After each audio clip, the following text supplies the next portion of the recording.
ইফতারি সামনে রেখে দোয়া কবুল হয়, বিশ্বাস হয়? কি সামনে রেখে? সামনে ইফতারি, বসে থাকে আমরা তৃষ্ণায় সারাটা দিন, ছাতি ফেটে যায়। আল্লাহ দেখে, দেখতে দেখতে আল্লাহর একটা সফট কর্নার তৈরি হয়। এটাই সুযোগ কাজে লাগানোর, ঠিক কিনা? মুমিন ঝুব্ব যে কোপ মারে, সময় মতো কাজ করে, ঠিক কিনা?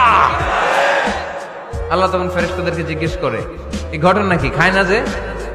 খায় না কেন? আল্লাহ রোজা রাখছে।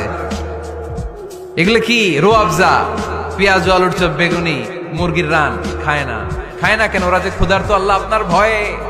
তাই কি চায়? আল্লাহ আপনার কাছে ক্ষমা চায়, ক্ষমা চায়। আল্লাহ রহমতের দরিয়ায় জোশ খেলে যায়। আল্লাহ তখন বলে, আমারে দেখছে নাকি ওরা? ফেরেশতারা বলে, না দেখে নাই। আমার জান্নাত জাহান্নাম দেখেছে? না দেখে নাই।